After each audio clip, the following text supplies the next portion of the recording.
gonna see exactly what we Beautiful. get out of these results here. It's a beautiful day, and it's a beautiful day on the HoloLens as well. Beautiful stuff. Beautiful stuff. Let's get right into it right here. Into the fracture we go. As usual, my man. As per usual, game one underway. I wish I could dive in real life as well as I can dive on Spellbreak, OSK. Dude, I can tell you I do a back flop every time, man. It's not looking pretty. But here we have Don't Die Hard with our lovely Instagram and Twitter person, King Kaizen. I don't know the title. I'm just going to say Twitter person. And we have Preston the Celt, who was out at Scrims yesterday. I remember you. Welcome to the qualifier, my dude. Yeah, he's coming through. We also see Nasty Shingy in here with a team on Nasty Blizzup and Nasty Snipes. I think you can get the picture of what their team name is. These are the Nasty Boys, and they're coming to wreak some havoc. Game one here, no kills so far, so it looks like every team tournament squad picked a kind of separate drop. Nobody's fighting for turf right off the bat. All 31 players are healthy and alive, ready to go. This is the team I was discussing Here's your just team. briefly. ARG, aka Argentina. These gentlemen are from South America and they're out here working for the tournament. Three very good players. I'm excited to see what they can whip out. They do play on a bit more of a high latency issue, but I think they can really pop off. I've seen them in scrims go extremely hard for fights, and I can't wait to see them do it now in the tournament. Yeah, I know one of their people, Karuru. I don't know if he's part of this squad and just changed his name or anything. But he is one of the more premier players from that team, the ARG. A little bit of a different roster from what I can tell here. But I mean, every event that we've done, it's either NA or EU. That's pretty far away from South America. You're going to have ping issues. No matter what the ping is, they've always been consistent and they've always done well. So I'm expecting good things from them today. Yeah, for sure. I mean, they definitely look at the drop that they took though, OSK. I'm not a fan of this area of the map when you're trying to secure loot. I think this is one of the lowest in terms of overall loot content. I guess they do see that mana vault over there, so that's going to make it Yep. worth it for them. Still no fights, so 31 people with no deaths so far in the lobby. I can't tell if that's to be expected. I almost expect an early fight, at least one or two. Looks like everybody just wants to warm up. It is early in the morning, so everybody just wants to get their coffee, let the caffeine settle. Maybe we should just keep on popping around here, hit the spacebar, and see what other teams are rolling.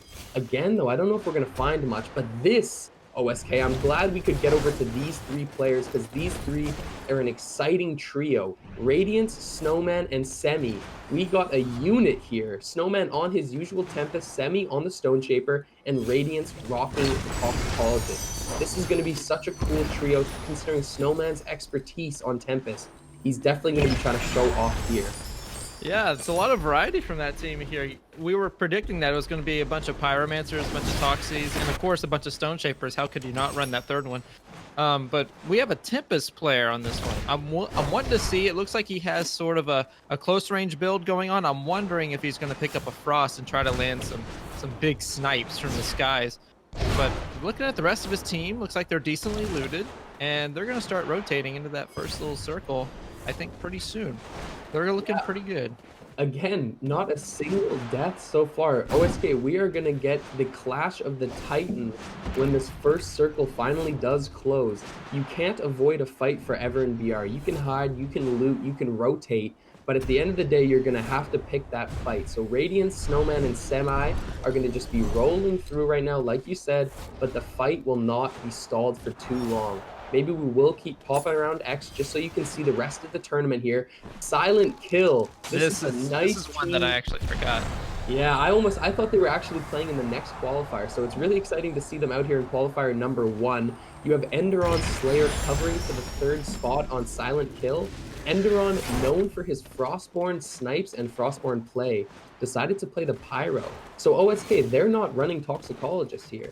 They actually opted for Conduit instead of Toxicologist. What do you think about that? That is an interesting play because from previous metas we've had Toxicologists just be an absolute staple in any sort of play that we have. I think people are starting to wake up towards the power of Conduit. Personally, it's my highest KDA class, so I can attest to its power. It's very useful as to what it does, especially if you have decent tracking. I mean, it can put out a ton of damage, so maybe that's what Majin is banking on right here. Maybe it's what the rest of his team is banking on, but they're going to be relying on that Stone Shaper and the Pyromancer core to sort of get their close range damage, all four of them. I think Majin's just gonna hang back and try to hit some long range damage. I think that's the play right here. And Toxicologist in a trios environment, it's really good for solos, but maybe once you get ganged up on, it's a little bit less effective. Yeah, we should rotate around really quick with the camera because it looks Oh, like we there's tap. some fight going down. Let's see if the spacebar will come in clutch. Just keep on bouncing until we hear some fights. Yeah, it Go looks around. like people are sealing out the exiles right there. So I'm not sure if there's going to be any disruptions left to kind of view right there. But you see red Labby this time, not black. He has changed his color to red Labby. He's I'm gonna not sure what disrupt the the Sparky. motivation was behind that. Red to, I don't know what the color, maybe he decided he has a new favorite color. Not sure what it is, but you see, so Snowman picked up an exile. It looks like the rest of his team kind of stayed off the backside. Red Labby secured one of the kills. ARG got split by the two EU squads. So not all the kill credit is going to go to this first team. Going to be interesting to see how that spreads out. We are down to 28 people in the game now. It looks like a member of ARG may have been able to escape. Quanchito and Sparky died, but there is a third member on ARG who did live. So he might be able to mooch a couple more placement points if he can get far enough just chilling. We'll see what else we got going on here. I like the way you put that. Mooch some points. He's just gonna have to land as much damage as he can. Maybe get a lucky disruption. But if he's by himself right there, that is going to be pretty difficult to go out through the rest of this sort of match right here. Maybe he can find a good hiding spot and maybe play for placement, but I don't think he's going to be wanting to get into any fights anytime soon. Yeah, that was my idea, was more just the placement aspect of it. Maybe we can keep bouncing here because it looks like Sin of Shaco is just standing. So let's glide it through. But yeah, that's what my thought was, is that you're just trying to go for placement points, but we see Mixer, Nub, Ghost go for the scrap now. Drop a couple points on Mixer both off the top. His teammate Cap and Happy gets disrupted by Neck. That is a scary target OSK. And he's just popping off here. Nub Ghost is getting double points by the next. And that will be the end of his Syncade next, and Macola is the team, I believe. Oh my god. Oh my goodness, that is very frightening. Stelios is the last man standing for this team on the frosthorn with the on the frosthorn with the stone in the pocket. But it's not enough here. Syncade and Next mop up that squad. Glad we could see the fight. Glad you could get the introduction. I apologize. It is Borsalino with Next and Syncade. That is the team of three. And that is a deadly squad. That is deadly. Holy moly, that is a stacked squad. I don't know if you've ever heard of EU Championship trios, but my goodness, these guys are these are some of the best guys that you'll find anywhere in the world. Next, consistent solo tournament winner. Syncade either coming up a close second or he's winning his qualifier. And then Borsalino, the absolute guru on Stone Shaper. This is absolutely stacked. Now you see Next playing his off role on Conduit instead of Toxicologist, but Syncade can work just as well with Toxicologist. They are going to be, I'm expecting a lot of exiles.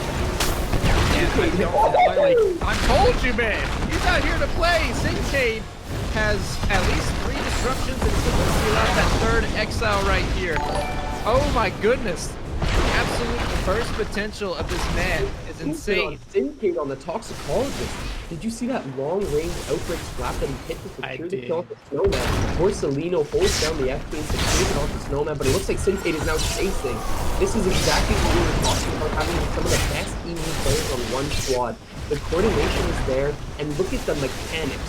Syncade popping off around the side, looking for the outbreak slap, but only 3 seconds. The DF blows. Oh, Shaco! What a smash! Syncade B2 gets the clap from Sin of Shaco, and now oh no! Oh, he's going to thirst. He's going to thirst. This isn't the only way to run thirsty. He's going to thirst the exile, but he doesn't get it. Borsalino breaking it up right there. Very nice. Shaco playing typical Shaco plays, just like in League of Legends. We have the unseen assassin over here, and Next is going to try to pick him up, but he gets outbroken right there. Oh, this is such a tense fight. Borsalino is so low. Next, full health, but no shields. This could go either way. Shaco just playing so excellent against probably one of the scariest teams available in Spellbreak. Borsalino did an amazing job of doubling back to save Syncade from the thirst, but he still has a timer ticking and Sin of Shaco is still up. So Next and Borsalino have to fight The Storm, Sin of Shaco, and the timer that is ticking on Sincade. This is not a good situation for this team of three. As you see, Next take down Krezi, but the Storm might take him. There it is. Oh, Next is next. disrupted. Next is disrupted, and Elpadog takes out Nasty Sniper, and Nasty Blitz goes down to T-Foul. So it does look like UT took out the Team Nasty as we watch this team of the EU legends try to secure their way through. Borsellino makes it with 19 seconds remaining, keeps him alive just barely. And now Sincade will look the pot. Thirsty going to pay off, and they have a lot of distance to cover for the Storm as well. Oh, that's a lot of health tick. You bet you should have taken the HP pot. Oh, he is re-disrupted right there. I don't think that's too much of a hamper on things, to be honest. I mean, he's just buying time at this point. It's not like other games where you sort of get a lower health pool the more times you get revived. So maybe they can just keep that chain going in that trios environment. But they need to make sure not to pick any fights this early on for right now, so they can actually recover and get into the next zone, because they only have 16 seconds on that timer to get in. And we're seeing a Moktola, Red Labby, and Fake Doc spot out a little squad right there. I wonder if they're going to close in. Looks like they will. Going right in for it. You can see 2 people right there, actually 3 now. And he is landing the big damage on that Stone Shaper. Not just a tank class. I can almost swing my giant fists and punch the ground, making shockwaves in the direction of my enemy. That is, I mean, it's super strength. Super strength. Yeah, Moktola did land 2 beautiful slams, and now we see this team of Fake Doc, Red Labby, and Moktola, another deadly team of 3 EU players as they roll through. Silent kills Darkbreaker, gets the kill onto Sin of Seiko, so I think we were actually saying Shaco instead of Seiko. I think we've been playing too much League of Legends, OSK. But anyway, yeah. Moktola won, throwing from deep. Look at the loot on this team, by the way. They're looking so good coming into this late game. Moktola throws down the firewall. Keep in mind, he is running that Chariot to Fire type of build. As you see, they're in a good position. They are in no rush to engage any of these fights. They're watching from a distance as they see a Stone Shaper approach. Moktola 1 will be the tank to go face him as Darkbreaker gets the thirst. And you see them fight into Storm now. The entire team of 3 rolls onto this opponent. Moktola 1 using the dash to the side to keep himself mobile as we see this fight kind of play out. Remember that Moktola 1 really doesn't have any long-range capabilities. We get the switch onto Red Labby, who has the lightning main conduit with the fire offhand. This team decided not to take Pyro. I think this is the most common trio setup that you're going to see, Stone Shaper, Toxic, Conduit. As you see Red Labby pop off from a distance, T-Fel gets the kill onto Semi, and Elpadog getting the Exile. We should pop over with the X and see exactly what type of action we got over on that side as well. These games are going to be going crazy. Elpadog, this is a perfect watch. Enderon Slayer gets the kill onto Krezi as Moktola 1 gets Sin of Seiko, and that entire squad goes down. Moktola 1 and Enderon Slayer split the bounty of that team as we have 10 people left in game 1. Elpadog jumping over the side now. Look at him looking from distance. Taking a couple fireballs with his offhand. No pyro, so his AoE is going to be pretty small. But anyway, that's a nice boulder. Kamsky gets the exile onto Radiant, so this is going to be in a nice spot. Look at how healthy this team is, okay, as Fake Doc gets DF, and Elpadog continues the carnage as Darkbreaker goes down to the disrupt. Elpadog not stopping for anybody, throwing airshot after airshot. Kamsky exiles Majin, and now we have a team versus team situation. Oh my goodness, UT came out to play. Untiered showing no mercy as they roll through this final circle. For sure, for sure. We're seeing 2 incredibly stacked trios right here. It looks like the game is over. There it is, ladies and gentlemen. Dog, Kamsky, and T-Fel is going to take game 1. It was over as soon as I called it, and now we are just going to hop right over.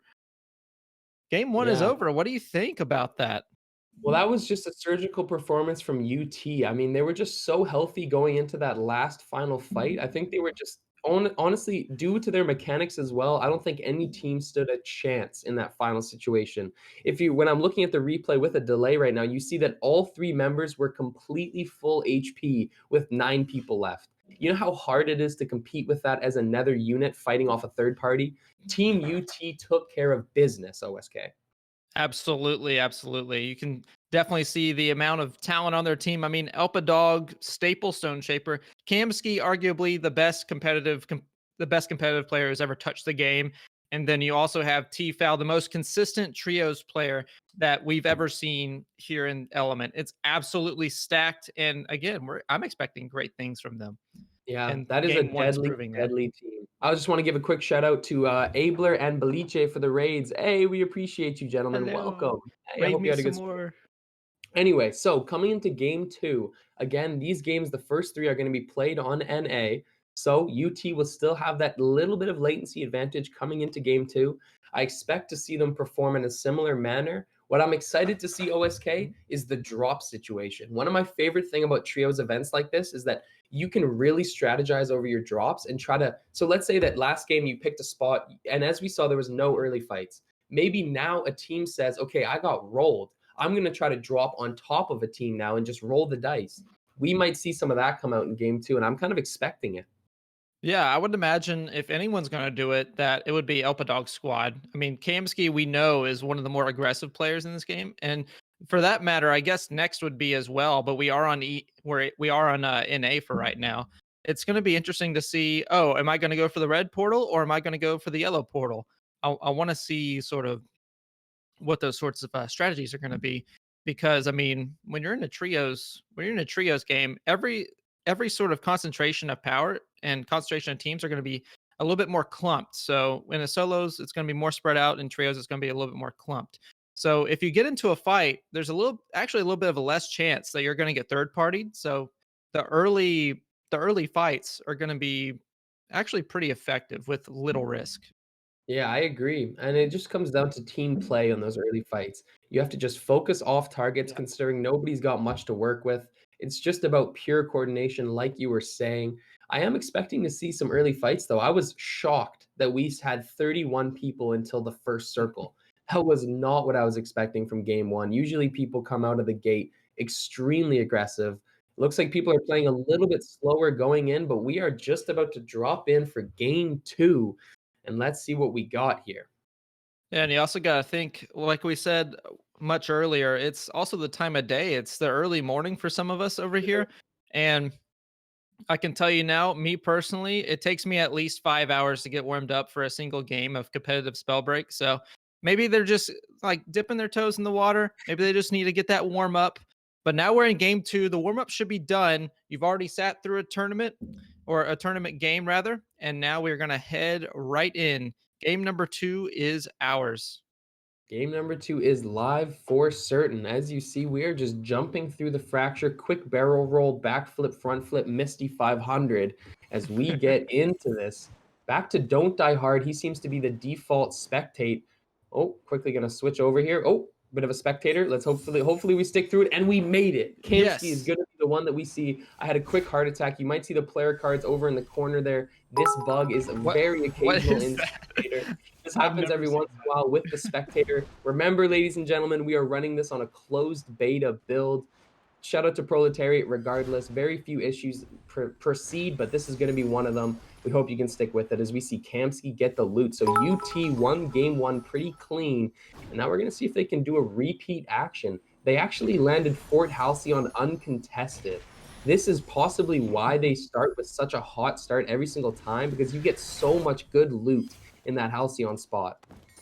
I can tell you, man, that Tin Man over there has 0 exiles and 0 assists. That's unfortunate for him, as I see on that billboard of a player card.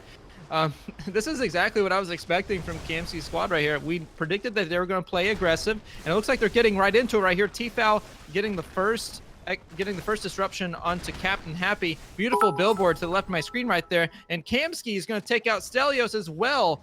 This is an absolute bloodbath here early game. Definitely a lot different than what we've had earlier. They actually completely exiled that entire team. MXR, Mixer, whatever you call it, is out.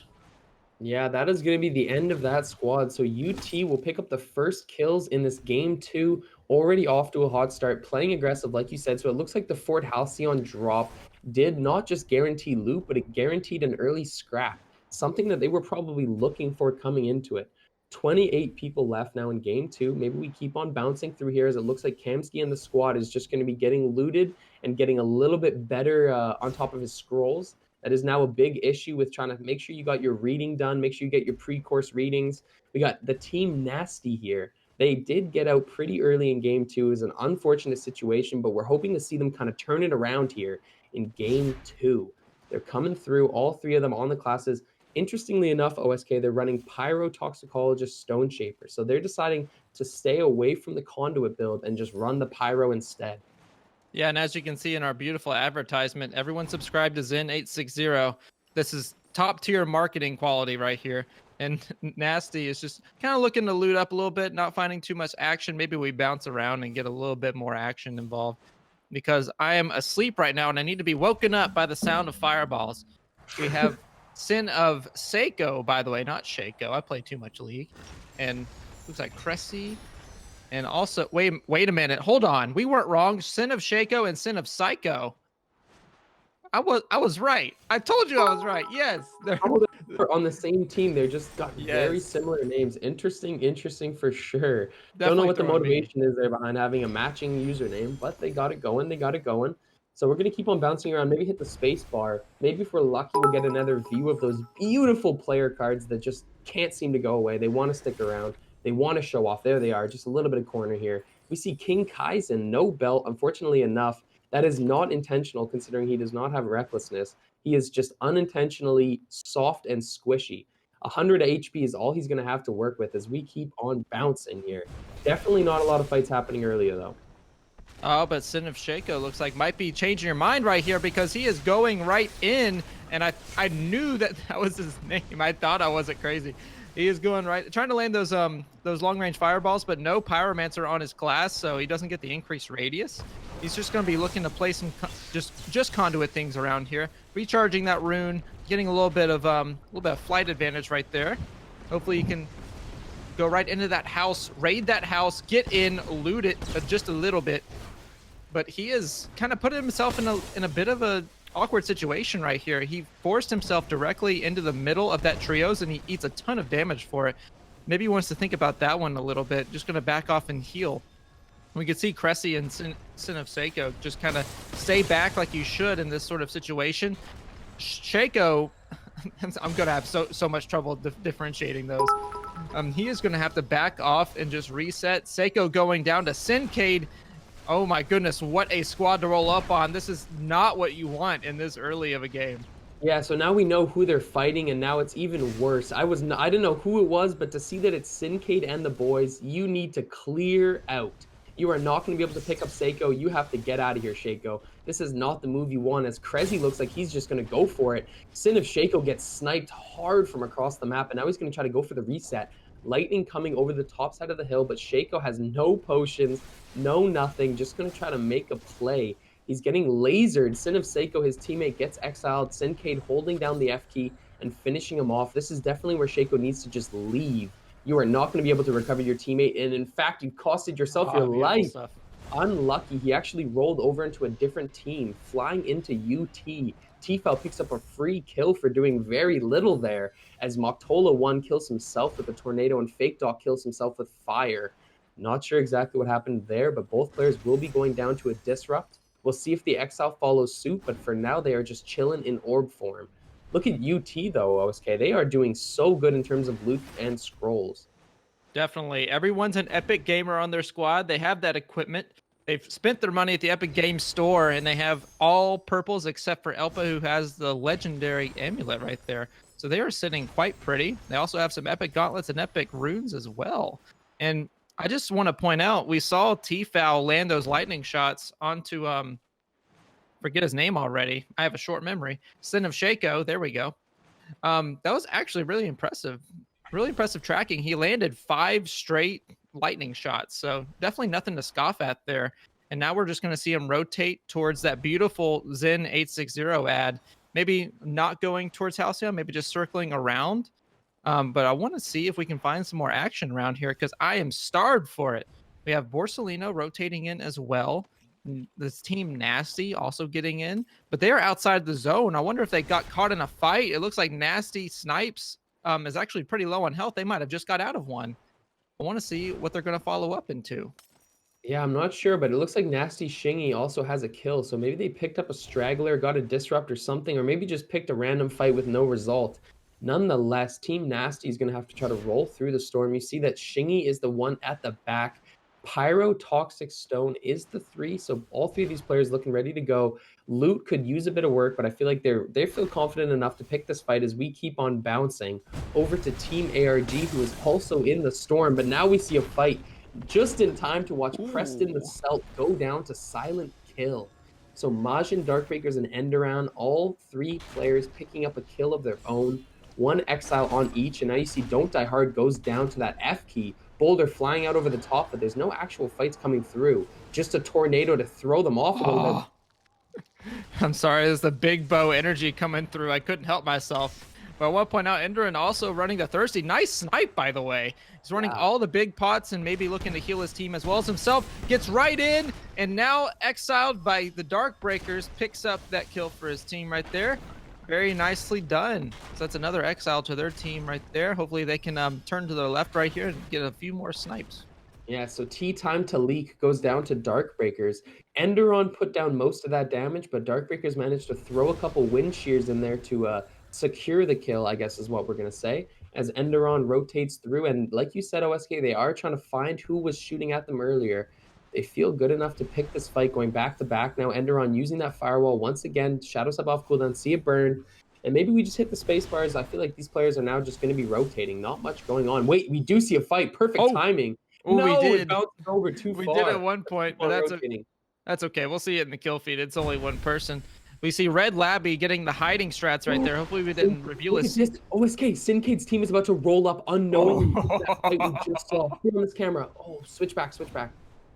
Oh baby, I want to see. I want to see what sort of damage we can see right here. This is going to be a huge fight. Three trios closing in right here. We have the game one winner. We have SK, and then we have Snowman, Semi, and Radiance. This is going to be an absolute bloodbath right here. I want to see who's going to come out on top. You can see Tfal already going down. That's 1/3 of game one's winner already disrupted. Hopefully he can get revived and back into the action. Oh. But Radiance is going to be playing it slow right here. He's just going to try to get on his little perch, maybe look for some snipes, but he wants to stay as far away from that damage as possible. Yeah, Maybe we can they're not pushing into this. Maybe we just quickly rotate because I know the fight must still be going on over there somewhere. Here we go. definitely. Here's next. Pops it over. So he's on the conduit, takes the shadow step off the far side, has the fire in the offhand. He's still looking 100% healthy. Next is literally full HP as he looks to find his opponent, throwing out a couple fireballs, seeing that there's nothing much in front of him. Nasty Snipes goes down to SK Majin, so Silent Kill picks up yet another drop as there's 18 people left in the game. Next, Syncade and Borsalino, a scary trio. Look like they're just resetting off the side. Next misses a bunch of lightning off that end, but now they are rotating. Next spots out an opponent, takes the 10 damage tick with the fire, misses though. Borsalino now trying to follow it up. This is such an awkward situation. It looks like the team of Borsalino, Next, and Syncade are just kind of rotating into nothing. Yeah, and unfortunately for Nex, he's hitting that range of lightning where the bloom is starting to come into big effect. So while his cursor might be on the person, the bloom is going to be taken out. The power of the lightning at that extremely long range. Very unfortunate for him, but he did pick up an epic lightning out of that scuffle. You can see the rare right there. So he is looking a little bit more. He's looking a little bit more fit on the damage right here. They're sort of rotated out of the fight at this point. Maybe they want to keep it that way. Their health pool is doing very well, but they spot another team. I wonder if this is the team UT. I would imagine it is. Let's see what kind of damage we can lay down. Next going in, lands a few little bolts of lightning, and he's just gonna get that shield right back up. Maybe look for a nice rotation onto their team. He has the extra charges coming in from Shadow Step, and I want to point out rather that he is running tracking. So he's actually sort of the utility person for his team right here. Maybe they can use his talent right there to sort of help focus down one player at a time for him. Yeah, as I see in the chat here, Next on Conduit is Weird Champ. Yes, Next is not exactly a super experienced Conduit player. Mostly known for his toxicologist. He's just been chilling on, I guess he's been assigned Conduit duty for this type of tournament. We see that there's a fight off the far side. Next and the boys are going to try to roll up to it. See a couple damages ticks coming out, 8 on each. Borsalino throwing out a bit of stone to let them know what's going on. Looks like Fort Halcyon will be the final fight for game 2, OSK. as Ooh. Snowman gets the drop onto Enderon Slayer. I don't know if the Exile will follow, but the Disrupt is certainly there. As you see next, take high ground now. Snowman drops SK Majin as well, and we're going to slide it over. Snowman gets the nether kill. Here we see him on the follow-up. Perfect switch from the cameraman as we see him jump over and Beautiful. throw down the firewall. Nice damage as Snowman looks to try to trade. Semi is also working with Snowman to try to finish off his opponents. But the Oh frog no! shot He gets comes sniped from in. behind. No, he needs to be very, very careful right here. His opponent has a clear view of him. He's actually right on top of him too. This is going to be very dangerous. Gets hit by the ignite there as well. He needs to sip, sip, sip, sip that little pot right there. Make it like a true Saturday night and get bottoms up with it because he is looking so low in the health department right here. Gets hit Oh, again and again. ARG picking up the disruption onto Snowman. Absolutely unexpected turn of events right there. But we are in the final circle with 15 people left. That is a lot yeah, for that this is a sort of lot, environment. a lot to work with. As we see, oh no, Radiance Oh, just canceled his res at the last second. Thankfully enough, it will not cost anything dire as Snowman still gets picked up. ARG kill. oh, Oh, the DF. goodness. A little bit overkill from Borsalino right there, taking out both Radiance and Snowman. And now we can see his teammate just trying to make one last ditch effort, but it's not going to be enough. Did you see that? Apparently Borsalino semi. just dropped a massive explosion, getting a double kill. That was so satisfying. Oh, there's As you more see DF. Spark get more and more AoE damage. 9 people left. People are dropping left and right like flies. SK Majin goes down to his own fires. We see ARG Sparky try to make something out of nothing. What? Sees an opponent right in front of him, takes a dash rune, half HP and half armor. Sparky is now going to try to get a res onto Juanchito. It looks like he doesn't feel safe enough to take the res at the current moment, which makes sense. Oh, ARG oh Joker no. goes down to Borsalino as we see 7 people left. So this is just ARG versus Team Borsalino with the gentleman, and it's going to be a 1-on-1 as it comes down to it, or sorry, a 3-on-2 as it comes Place. down to it. I want to point out to you, Red Labby is still alive. He took out Kamsky, and that's a complete exile right there. Red Labby, as you saw, did not have a squad. He was actually hiding under one of the short little wooden structures. He gets exiled right there. They actually picked up a kill onto Kamsky, so I think UT might be out right now. And ARG is looking to survive, Wow. but it is Sink's squad gonna take game 2. I'm expecting some big things from those two squads, of course. And it looks like both my prediction and my backup prediction won game 1 and game 2. So they're sitting quite pretty right now. Wow, that was just an insane game right there. So we see, like we were kind of hinting at earlier, UT and the team of the EU Legends are going to be battling it out game to game here. Both teams won each game apiece. Now we're going to be moving to game 3. Remember that this will be the last game played on NA, and then we're going to be jumping over to EU. Not sure if that's going to make much of a massive difference, but some people say that the latency will completely flip your strategy. We're going to see if that's true as we get out into it. But nonetheless, Definitely. OSK, tell me what you think about that final circle. So we saw a Halcyon fight, which I think is quite rare nowadays. I don't see it that often to end a game. Dude, I can tell you right now, Fort Halcyon circles are some of my favorites. You have quite the mix up of terrain, plenty of towers, as well as that flat courtyard in the middle. That's probably one of my most favorite places in the whole entire game to have a fight, and it's very fitting that it's sort of in the central portion of the map. And I just want to point out that a lot of these squads lasted so long. In that last circle, we had 15 people total, so 5 squads last until that last circle. That's insane. That's not a number that I would expect. That's half of all the squads surviving until the last circle to have that one last chaotic fight. And you could see it's such an enclosed environment with that many people. Borsalino, for example, is able to land huge AoEs to take out a lot of people all at once. So I love those sorts of fights. Of course, it's great for me to cast. It's probably very nerve-wracking to play into, but it looks like we're gonna be preparing for game 3 here pretty soon. Yeah, it looks like we are just going to be working towards that. I see a bunch of people in chat repping the EU gang, EU represent. That is right. Sincade, Borsalino, and Next are definitely representing EU as they pop off in game 2 and take a win. Let's see if they can follow it up in game 3. I personally am just so excited to see how it plays out between that team and UT. Just the two teams battling it out game to game. This is why I love trios events, is that it really gets down to coordinated team play and who can pull it out at the end. As we saw in game 2 there, Sincade, Borsellino, and Next all knew their jobs, they knew their roles, and they played to it. Borsellino was playing an AoE tank type of build, and he was just wrecking face. He knew his role and he Mhm. executed it beautifully. Next, as we were seeing Absolutely. a little bit of talk coming from chat, but Next is also doing very, very well in that conduit, a class that he's not exactly a complete experienced player on. So shout out to him for adapting for the team. Definitely, you can definitely see that Kovacs training coming in, pretty clutch right there. Still working on the bloom part of lightning, but it's hard to predict. It's hard to predict that kind of thing. But here we are going into game 3 here pretty soon. I want to lay out a prediction right here. I think ARG is going to be popping off here in this game. That's what I'm hoping for at least. Maybe my prediction will be wrong, but I'm thinking that I'm just waiting on them to pop off. I think it's only a matter of time. I hope so too, man. ARG is always a fun team to watch. They're representing South America as well, so you always got to show some love for that. And we're going to see game 3. We are just flying through the fracture. Let's pray that the player cards decide to stick to their own screen here. I don't want to see it, but we might see it. Let's see the spectators we go through. Cap and Happy will be the first one. The cards are not here, ladies and gentlemen. The cards are gone. We have prayed to the Spellbreak gods. Oh, Whoa, let's quickly I move like over my billboards. quickly with the spacebar. Moktola just took down Next and Oh, Borsellino. that's a Oh my complete goodness. Stay exile. on Sincade here. Stay on Sincade as we see the action. It looks like That's Sincade a has complete exile. completely moved.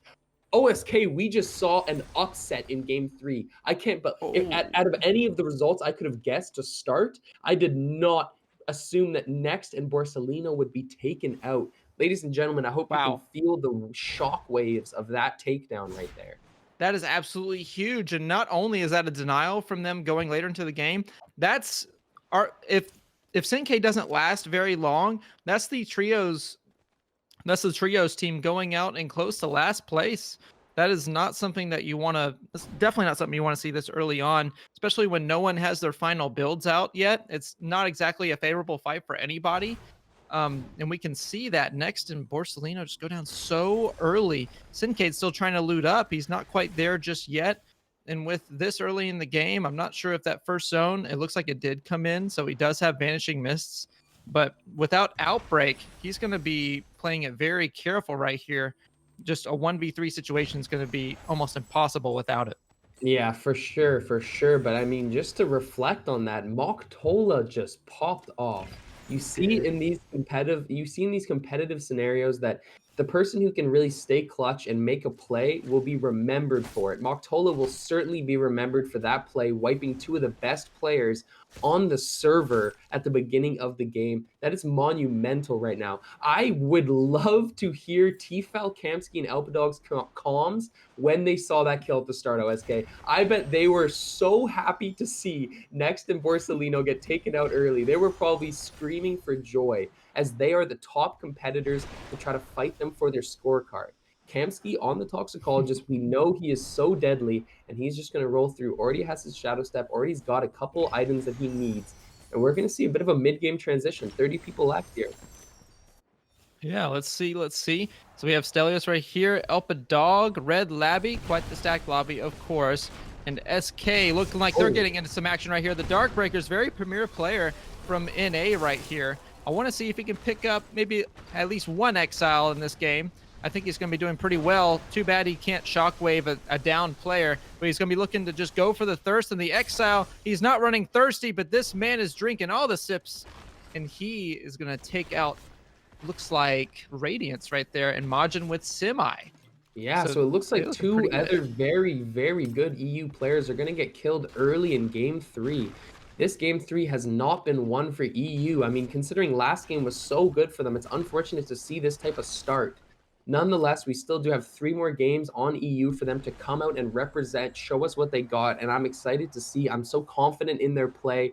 But regardless, the story here is Silent Pill coming through. These guys, like you said, this is the front ringer right here, Darkbreakers, improving every single event I see him play in. Such a pleasure to see this guy every single scrim event working hard and improving. And you see the result of that. Every single time we see him live on these events, he's popping off.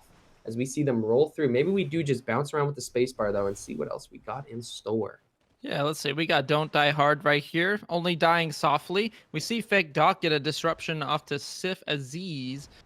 Not too much action going on right here towards the Dust Bowl side of things. They're just trying to really get into the zone, maybe get prepared for everything else. We see Nasty Blitz, Sin of Psycho. Lots of names we're cycling through. Let's see who we land on. We have Cressy in the middle of a fight right here trying to dodge those snipes. He's with Sin of Seiko and Sin of Shaco. I'm pretty sure it's Sin of Psycho, but I'm not good at English. Anyway, he's looking a little bit low in the boots department, but looks like he's just backing off the action right here, trying to avoid as many early fights as possible. We saw that that's not exactly the best solution for Borsellino and Next. So maybe they're just trying to preserve their placement points right here. No exiles onto Cressy so far. I don't know about the rest of his squad. Just looking to loot up with that mana vault. Yeah, it looks like they are just looking to get a little bit more loot. I mean, check out the amulets, Sin of Seiko, the duo, the brothers, Sin of Seiko, Sin of Shaco. They're just trying to get me to mess up my words. Nonetheless, both of them have common amulets, so they're definitely looking to upgrade their loot just a little bit as a team before getting into further fights. Yeah, they went to Walmart, got those plastic diamonds, man. They need to upgrade. I want to see some rubies. I want to see some emeralds. I want to see some cubic zirconium or something. Oh my god. Oh, that huge damage onto Psycho. Oh my goodness, he's down to like 40 HP, and now he's down to 0. Red Labby saying, I'm going to paint this town red with your blood, sir. And he is going to disrupt. Crazy, but it looks like, as you said, he's just getting rolled by the aggression. Red Labby finishes Sin of Seiko as Cressy just moves backwards. Ooh. Oh, hey, I don't want to distract you, but did you just drop a diamond reference on me a minute ago? We just brushed right past that. You said Zirconian something, man. Yeah, I'm lost right now. Cubic zirconium. What? Just don't tell your girlfriend that's what you got, because it looks exactly the same. Anyway, Cressy just getting the reset there. Definitely, like you said, it is so hard to pick that fight into that team of Red Labby, considering their aggression. So Sin of Seiko is actually going to get res, though. Sin of Shaco managed to get his way over there. T-Foul takes out, let's bounce around quickly here, because T-Foul just took out Red Labby, and we're seeing some big fights crack off right now. As we get around, we're just trying to find our way over to that UT team as they look to secure a game 3. This is going crazy. Nice stay on Fake Doc here, as it looks like Red Labby and Moktola both got taken down by untiered, aka UT. Yeah, so Fake Doc just deciding to reset here. He's going to do a similar strategy as Syncade V2 and try to recoup his losses. He might actually be able to sneak this is good. By the way, nice effects from the Spellbreak team right there. I like the little glow off the orb. And he is going to pick up Red Labby. This is huge. That's monumental. Labby, yeah, Red Labby easily one of the better players on that Trios team. Really in the lobby, but Trios team especially. If he can get healed up and back into the fight, that is going to be absolutely huge for this squad. Keep in mind that this is the squad that took out Next and Borsellino very early on, so they're sitting pretty well in the exile department. Fake Doc has 2, but he goes down to Elpa Dog. This is Team UT, and this is going to be very dangerous for Red Labby. If anyone's going to take him down, it's going to be Team UT. They are going to be just looking to dominate this last little bit. You can see they're almost all at full health. That is absolutely huge. And Sin of Shaco gets disrupted by Elpa. T-Foul getting Sin of Psycho. And they are just rotating through all of these squads right here. W keying, left clicking, and pressing that E and Q for the sorcery. See, I ran through all my keybinds. Are you proud of me? T-Foul, though, turns around the full corner. He did get a really quick flick on the Sin of Seiko, who goes down. And now you see Kamsky on a lower HP. Both players, so this is not what UT is used to. We've always seen them at full HP. And you see the strategy as T-Foul Kamsky look to secure their spot and get their HP back up to a satisfying number. Alpadog gets hit with the snipe, but doesn't matter because Kamsky goes back in. Captain Happy goes down to a DOT as we see another kill. Stelios falls as Elpadog is just main tanking it. Oh my goodness, that's 3 exiles to their team again. Elpa picking up 2 and Kamsky picking up 1. And now there's another one. T-Foul disrupts Fake Doc. So that just, wait a minute, that's a disruption. So that means that someone on their team is still alive. I don't know if it's Red Labby or who it is, but someone is lurking in the shadows right now on that last, just that last little bit. Oh And my OSK goodness. Syncade V2 is still alive, ladies and gentlemen. The dream is still alive for Team Borsellino next in Syncade. Syncade may be able to come out of the cut and get something done here. If he can get a nice enough position, third party hard enough, I will lose my mind if Syncade wins this game. I'm just done. I'm gone. You're gonna have to solo cast. I'm gonzo. Red Lobby was the one who That's okay. survived. So Red Lobby was, as you said, OSK, somebody escaped, and Red Lobby was the one. He gets away, still full HP, both armor and HP. Has the flight rune in the pocket too, so I think he should be okay. Yep, we're gonna jump over to Yeah, let's Syncade see. now, I believe is the goal as we get over. Yeah, let's see. Where could he be? Maybe he's hiding under one of those little, those wooden structures. I can't speak English right now, but Elpa Dog looks like he's just gonna try to rotate towards this little tower right here. Maybe look to get inside the zone just a little bit. That tower is actually out of zone, so we will need to rotate out. Just trying to charge his armor back up, get that full HP, the full shields. He's looking pretty good in the potion department. I mean, he's found all of the armor pots, so he's going to be looking pretty good as far as recovering back some lost shield. He's not running thirsty, so it is going to be a little bit of a longer time for him to get it up, but he is popping right into a fight, looking to get that extra little boulder shot, doesn't quite get it. The rest of his team hopefully looking to put in some effort right here as he takes out Nasty. Oh, This is squad Nasty. This is looking nasty right now. As Opa just chunks everyone down, gets the beautiful boulder through the window. Oh he my was so goodness. close on that flick. Elpadog just putting in that work. Team UT is full HP as usual here. Elpadog actually getting a little bit of damage done to him though as he takes a fight against two players, looking to try to recover a little bit with the stone slams, throwing them down at his opponents. Team Nasty just loses one teammate. Only Shingy is going to go down as Elpadog looks to just reset. So now we're going to keep on bouncing around here, even though this is the team that we will most likely return to. Okay, keep going. Keep Beautiful Abby going. strats. Keep going. Keep going. That's We what he see did last Dark game too. Breakers. Yeah, well, I mean, he is in a tough spot. He's in that Yeah, definitely. 1v3. I think him and Syncade are both in the same boat, kind of just chilling off to the side, trying to make something work as we see T-Fel finish off the Exile onto Nasty Shingy. So that's not a new disruption. That is just an F key hold as we see Dark Breakers and Team Silent Kill still in it to win it. 12 people left in game 3. Darkbreakers takes the flight rune over the top, throws down the boulder, but doesn't connect. Sees a toxicologist opponent that he's trying to push up to, but doesn't get much done. And now he sees that there's not anything in front of him. His opponent actually fully rotated out of zone, and Darkbreakers is going to have to think about what he does to follow it. Flight gonna come off cooldown. There it is. Aggressive flight from Darkbreakers as T-Fel takes down ARG, Juanchito, and Joker. And now Darkbreakers is gonna be trying to make something work. He sees his opponent's low. This could be an opportunity for Darkbreakers to actually pop off against a top tier team here. Yeah, definitely. You can see the rest of his team doing a really good job of rotating with him, something that I can't find in solo queue. And he is going to be just W-King on this man right here, but gets W-Kinged himself by Kamsky. He just goes ahead and assassinates the Darkbreakers right here. And Enderin Slayer looking pretty low himself. Majin as well. It's not looking good for Team SK, but it's looking great for Team Kamsky. But actually, Elpa Dog gets disrupted by Enderin Slayer apparently twice. Enderin Slayer gets disrupted by T-Foul. This is going back and forth. Yeah. I can't tell what's going on. Who's alive? I think Kamsky is still up, but this might be a 1v1 situation for this fight right here. Not looking good for any third-party potentials. But Enderin is going to be revived right here by Majin. That's actually huge. Kamsky hopefully got one of his team up as well. There's often the trade right there, but I would bet this is him right here trying to look for any sort of shot he can get. Yeah. Majin just, Let's bounce back over to His Team ears UT. are gone. This is going to be UT looking to clean it up. Team Nasty actually still in this 3v3 situation. It looks like they're going to fall to UT, but nonetheless, shout out to Team Nasty for coming out here and placing second in game 3. A nice performance from Team Nasty. A nice performance from Team Nasty and an even better performance from Team UT. So, Untiered shows off again. Just for a little recap here, for anybody who joined us late, Team UT has won game 1 and has won game 3. The team with Borsellino next and Syncade has won game 2. So the score sheet should be updated very shortly. You can check it out. The halftime break will be coming up as well, so we're gonna have some videos for you guys. But before we get to that, OSK, tell me what you thought about game 3. My gosh, it was quick.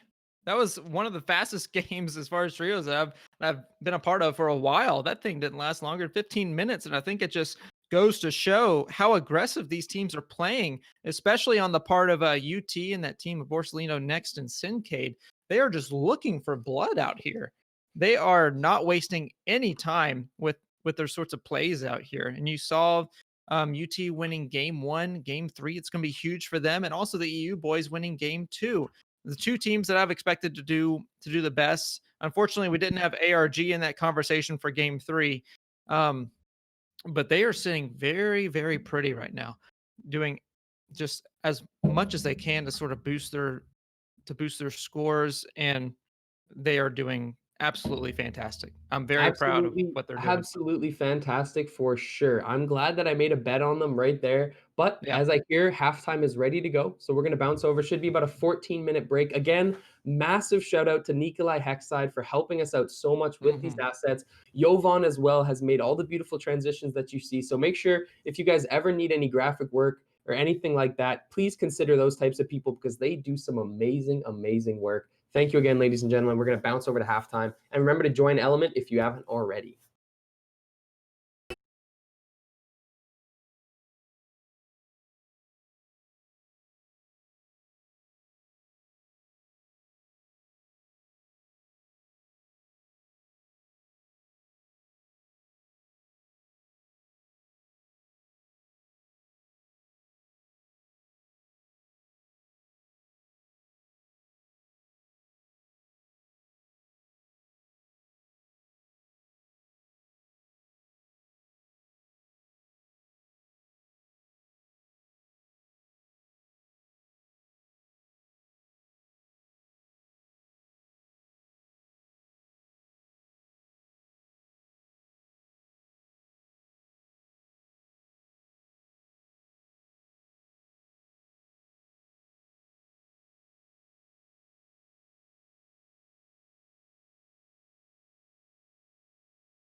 that thirsty, so his HP did go off. His pot is ticking just a little bit.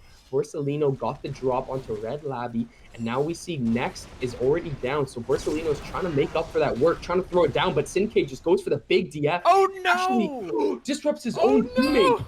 Sincade is going to have to try to secure this, and it's not a big deal. All sins will be forgotten if Sincade can just secure the final tick. Moves over to the side. Look at his Oh, opponent come on, into the one. fracture! No, Oh, I no! see a fracture. No! Oh, okay, saved. He's saved. His dignity is saved. That's fine. I'll take it. Sincade is just a good friend. He saw it, Moktola or Fake Doc falling into the fracture and said, I'm going to save you from being put on an OP YouTube video. I'm going to save you that, and I'm just going to DF your face. So now you see that the Awake has got a full squad wipe. That's 3 kills on Sincade right there. Yeah, for sure, for sure. What I was saying earlier about Tempest is you probably don't want to run it in this sort of squad environment, just because at least one person on every team looks like they're running Lightning. So just gonna ruin your fun in the long scheme of things. It looks like Sincade Next and Borsalino are gonna get all of their armor and health right back up, and they're gonna be doing just fine. Yeah, they They're are in a actually pretty very, good. very good position to strike here. Remember that the game just started, and Sincade already has 3 exiles himself. So we see Cap'n Happy in here with Mixer Stelios and Nub Ghost YouTube. Some interesting usernames coming out from the squadron as we see Captain Happy take that dash rune up off the top. Harmony Thirsty Fervor, so the classic 3-3-3 that we see so often is back. Now we're going to just keep on bouncing. I mean, it is a tough spot to be in right now, as it looks like there's just going to be a lot of looting, kind of entering a bit of a, whoa, I lied. Whoa. Next is in a fight. I'm sorry, mid-game who? Oh. Next wants to pick it right now as he turns around and throws a bit of Toxic, gets a couple damage ticks off with the Lightning. Sorry, not Toxic, Lightning, as Next is running the Stone Lightning build. Moving backwards, you can see that Awake wants to just rotate into the Storm. They don't want to pick a fight that might result in death. They know where they are on the scorecard. They know that this could be the game that puts them back into first. If they can just get the slam onto UT or finish off another top team, this might be a very, very big move for Team Awake here. Yeah, very big opportunity for them in general right here. They're actually, again, in 4th place, not even in the top 3. What they need to do is start sealing out some exiles and getting some more damage, because their placement has been okay. They just need to finish up with the amount of blood on that scorecard.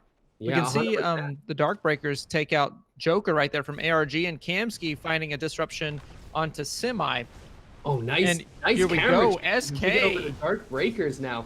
Shout out to the cameraman for that switch as we see a couple Beautiful. phone slams come off. Dark Breakers trying to connect. 41 damage, but the return is even heavier as his teammate Enderan goes down to Next. Dark Wait Breakers a minute. Darkbreaker Wait a just minute. read the kill feed and knows that he is in trouble. What's the delay? What's the There's 3 squads here. Yeah, there's 3 There's squads 3. in the Storm, and it's all going off. And not only are there 3 squads, they're all some of the top placed teams. All 3 of these squads are in the top 4, and they're fighting in the Storm. Darkbreakers decides that he could not get the pickup onto Enderon, so he decides to just completely fold. You see the Lightning coming down as Enderon gets the FT exile. Sincade does the honors as Semi goes down to Kamsky in the feed. They are in a different spot of the map, but UT still picked it up. And now it's just going to be Darkbreakers and Majin trying to make it work. I know that there must be a lot of Storm to go, so they're going to be just trying to keep on moving. And maybe we can space bars. I feel like there might be a little bit more fights going on. Here's T-Foul. Let's see what kind of point of view he's got right here. Looks like he's got some great loot. Let's pop on over to another one. Yeah, I thought for some reason he was fighting. I thought I heard a frost shot. I'm not going to lie to you. But nonetheless, it looks like they are just looting. But Krezi might be in a bit of a scrap. Nasty Shingy. Whoa, they are on the opposite side of the map right now. Tough spot to be in as we see Elpadog as well. Yeah, this is where we enter that mid-game lull. We just watched about 4 fights go down, and it's going to be sliding through. Cressy actually gets a kill into his own teammate, I believe. Unfortunate. We're going to go try to see the actual source of that action. Yeah, and I want to point out, ARG Joker is still not exiled quite yet. He is still, we just popped over to him on Spectate, so it looks like he might have been revived. Unfortunately, Mixer Nub Ghost YT, and I'm guessing that's Mixer, the streaming platform, and YT, the YouTubes. Mixer Stelios holding down the fort, but not for very long, as Krezi and his squad are going to pick up the exiles. Yeah, so it looks like I think Sin of Seiko accidentally put on streamer mode. No big deal. I think that's an accident. We know that that is who it is, considering that this is the team of 3. So we're going to keep on bouncing. But yeah, as you said, Sin of Seiko and Sin of Shaco getting a kill with their squadron. Oh, never mind. That was a Depth 33. So Oh, it's just that was nasty. okay, That so was one of the nasty members accidentally put on streamer mode. It might have been when they switched servers. They might have restarted the app and then accidentally streamer mode. That is okay. It happens. Elpadog, though, chilling here with full HP. Look at the loot on Team UT. They are ready to go here. All purples strapped up. This is definitely a scary squad to Oh look at. no, next. Next, where did next go What down you to? I doing, think we got to boy? pop around. Oh, look at all of that action. It is a Oh, fireworks show over there as we beautiful. slide over. Yeah, kudos to the proletariat graphic design team. That looks beautiful. I just gotta say. Anyway, Elpadog going right in for the action right here. Going to be looking to land some long range fire, but he's got that stone boulder on ready to go as well. I'm not sure if he has accretion just yet.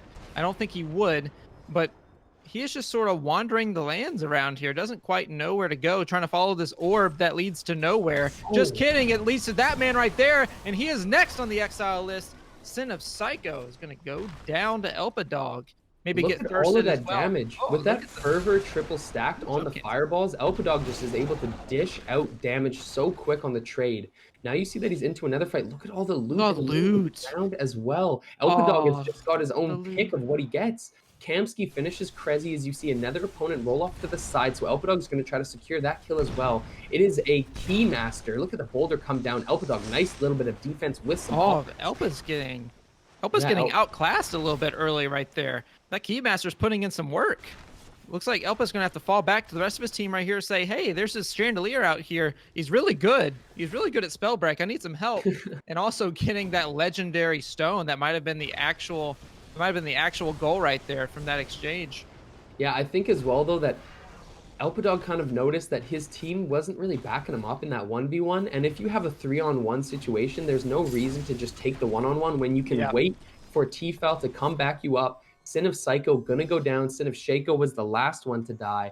Now we see that there's already down to 12 players in game 4. This has been by far the most chaotic lobby coming into early fights. We're going to move over quickly to Sincade now because this is a huge monumental turning point for the game.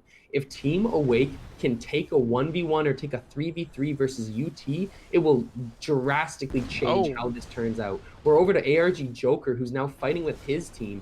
Backing off, it looks like they were fighting with Silent Kill, but they're getting third-partied now as Sincade gets the kill onto Majin, and Joker keeps on rotating. All these fireballs coming out as you see Sparky trading damage. Boulder comes out from Joker, but none of them landing. Now just using his S key and his jump as much as he can to avoid the opponent's Stone Shaper. Joker is still just ducking, dodging, and diving out of the way as he takes a fireball to the dome piece and has to rotate. Huge damage. Quick rotation firewall with the Toxic on top of the fire to make a DF puddle, killing ARG Joker. Maybe we bounce around. Perfect switch over to Juanchito. So we see what he can make it done here. They're definitely going to try to go for the res, but I don't know if they'll be able to get it. As you see the interrupt coming, that's T-Fel. As Juanchito rolls backwards, walks right into a firewall. Boulder comes too. Juanchito down to no armor, just HP, flies twice, but it won't be enough as he's going to get followed. His teammate Sparky also getting eaten up by T-Fel. Let me tell you, that is something I wasn't expecting yesterday whenever we were going through scrims, is that these people can hit flying fireballs.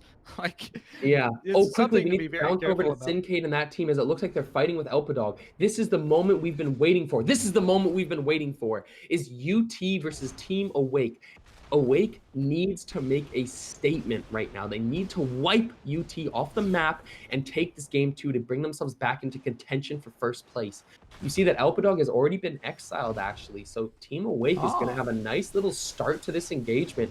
9 people left in the game, so that's going to be 3v2, 3v1, I believe, to make it 9. My math does not check out right there. Do not ever check that math. Please, I'm begging you. As Borsellino slides over the top here, looking for high ground.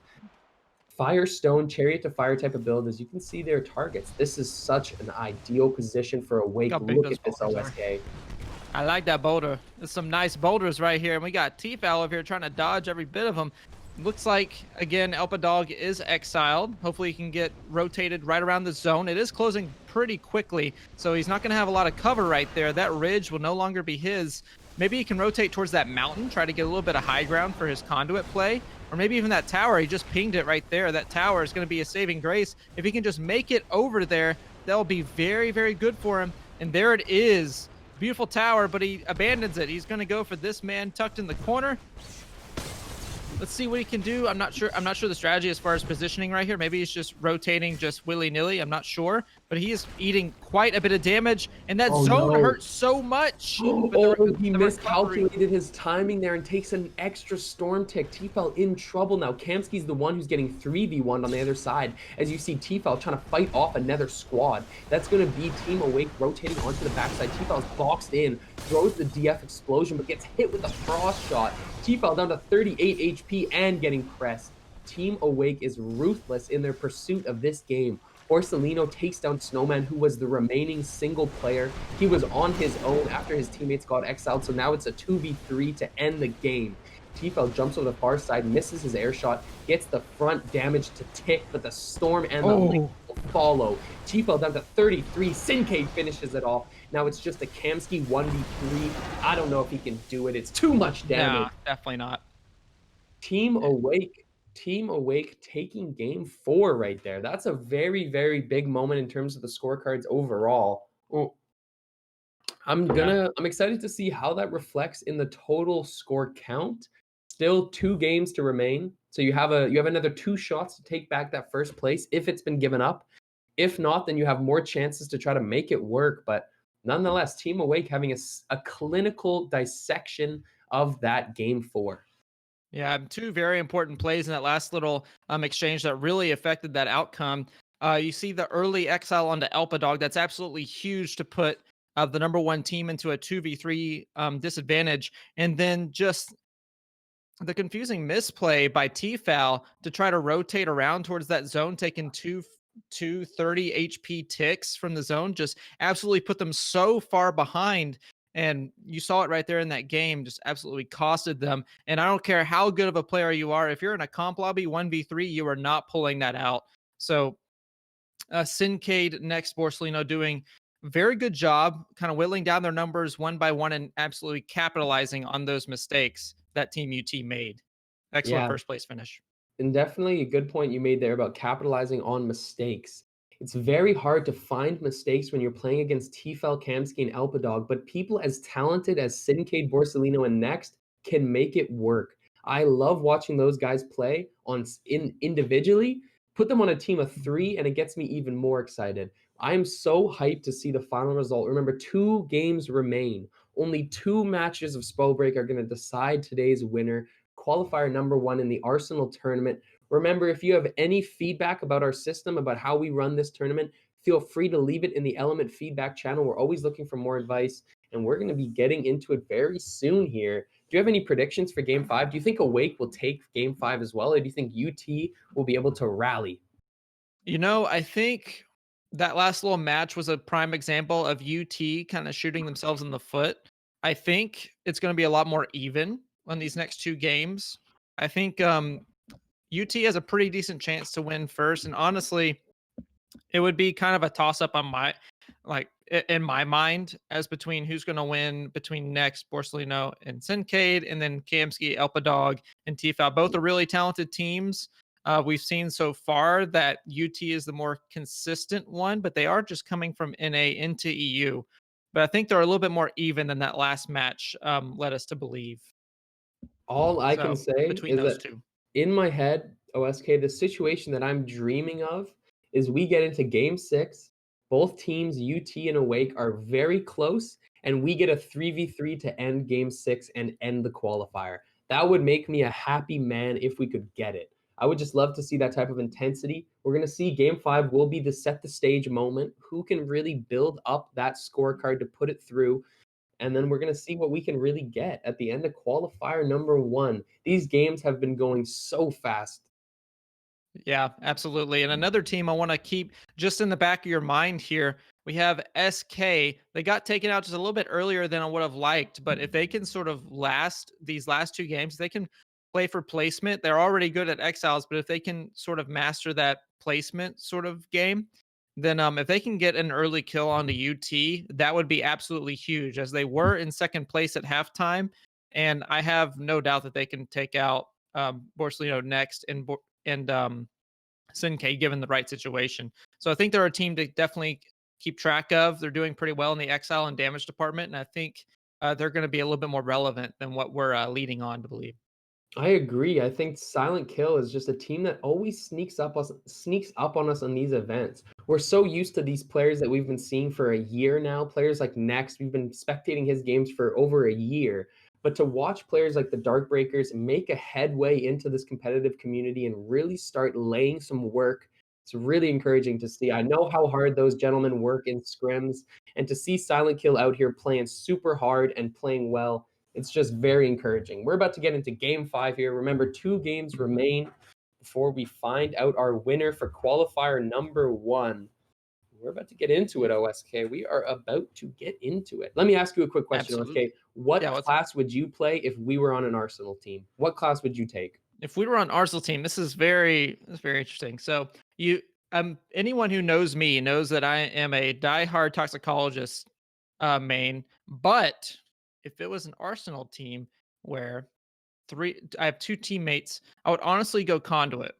Oddly enough, it's my highest KDA class. It's only rank 7, but I do think that I'm pretty good at tracking, so that's what I would do. And I'm always down to land some cheeky low health exiles, as well as just getting some free damage off. That's more my style. But here For we sure. go, going into game 5. Let's see who we can find first. Who's going to be our first target? Hitting that spectate onto Endoran Slayer. And he is dropping in. Beautiful drop angle right there. Oh, he lands on his. That was such an interesting interaction right there. Darkbreaker's taking a head full of Endoran Slayer right there. So Stelios getting a kill into Snowman at the same time that Ooh. Semi finishes a kill into Preston. So actually a very fast start for these 2 teams. As we get over to Radiance, Oh, who's remaining. Semi. Semi is in trouble. He's in a 2-on-1 situation. He has to fight off Cap and Happy and his teammates. So we're going to see if he can pull it out. Semi, look at, we got this. No, oh my God. Oh, Oh, Semi. He chill, just Semi. carried it. Oh, wow. Okay, we heard that Whoa. air shot. We got a nice camera angle on the orb. That was a banger. Semi clutching up for the team right there. Nice kill as we get down to 27 people remaining in game 5. Wow, that was a nice little shot as we keep on bouncing around to more fights. Absolutely, absolutely. That was quite a way to break out game number 5 right here. I'm always excited to see some more action. And you can see Psycho just catching up with the rest of his team right here, trying to get that loot. Unfortunately, no boots, so he is very, very slow. But they're pointing out an epic toxic. I'm really wondering what Sin of Shaco is doing if he also has an epic toxic, because that is huge. Yeah, they must Now be he's got the looted ultimate up quite DF. nicely then. Yeah, so he is going for the DF build. Interesting how much AoE that they're looking to get here with the Stone Shaper, AoE, DF, and the Toxicologist, who assumedly has probably a fire in his pocket. Seems like possibly overkill if Sin of Shaco's also running the DF. I think you don't need that much AoE in these situations. But nonetheless, that's what they want to go with. So Sin of Seiko will just keep on rolling, and we're going to keep on bouncing around as well. Hard to see all of these different fights. This is a quick mid-game lull. Definitely players don't want to engage too aggressively. This is game 5, so now we're looking at Team Awake. They are in a striking position to take first if they can keep it up here.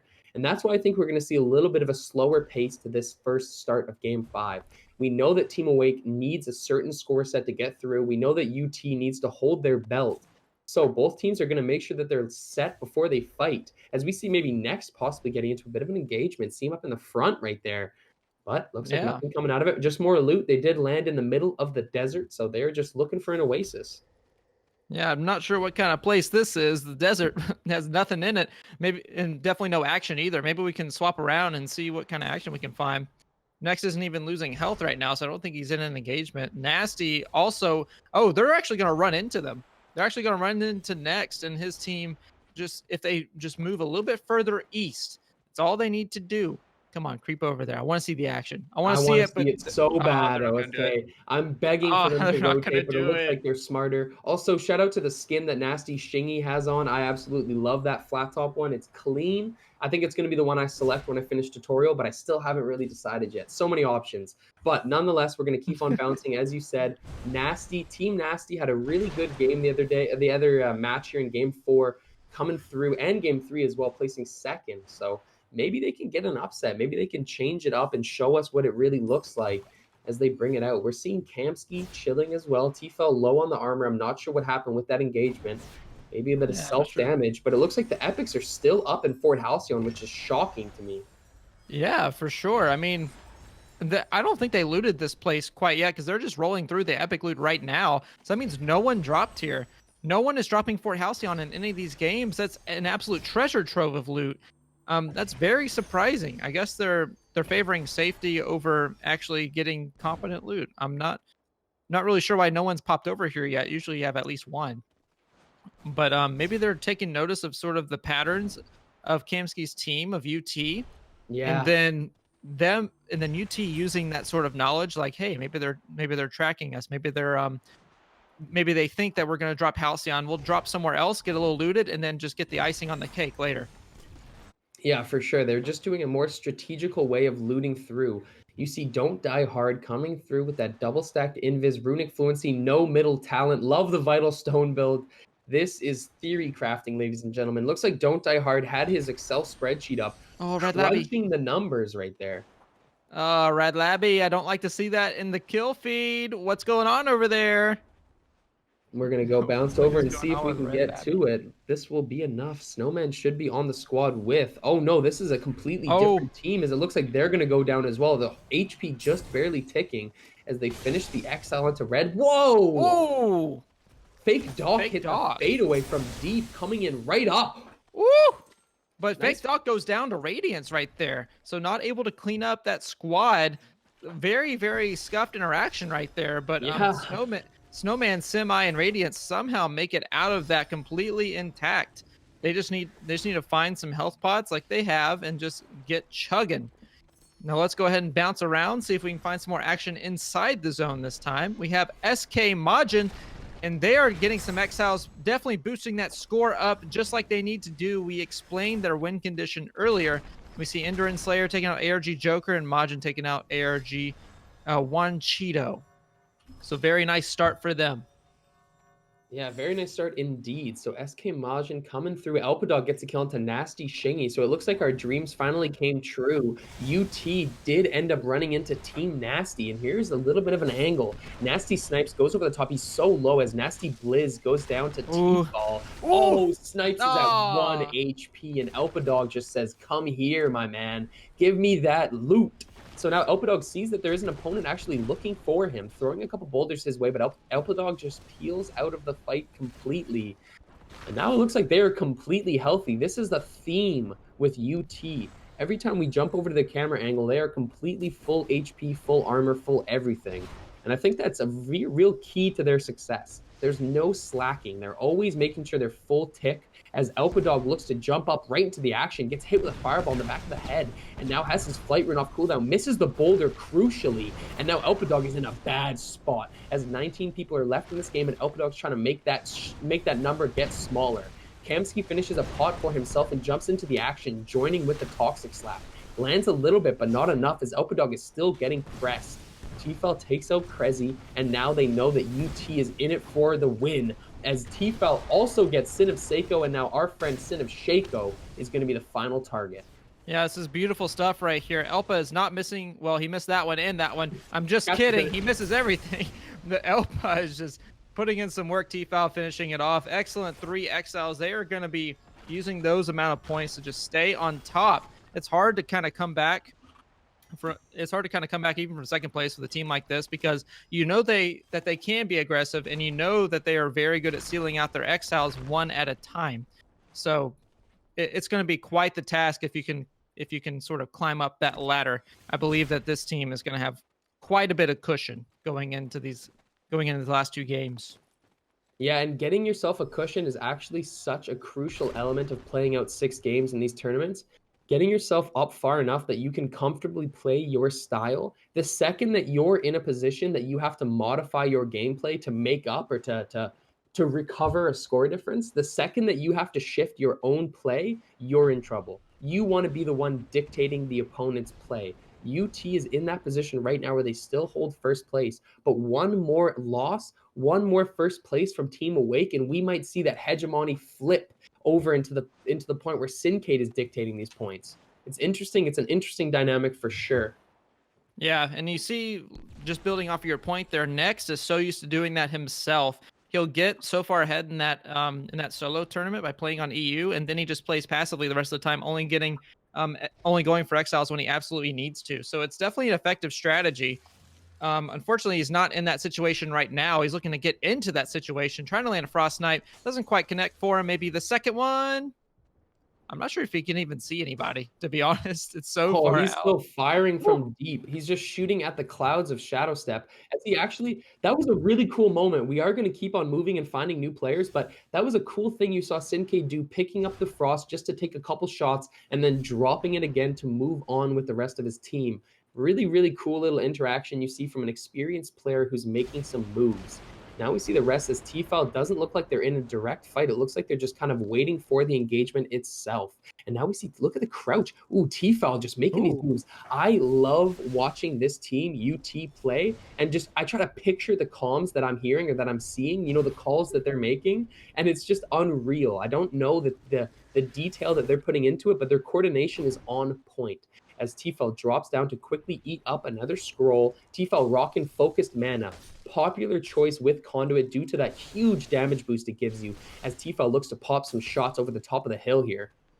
Yeah, and building off of that too, if you land that lightning sorcery with the conduit, it gives you free mana. So you have that boosted damage for 4 seconds at least.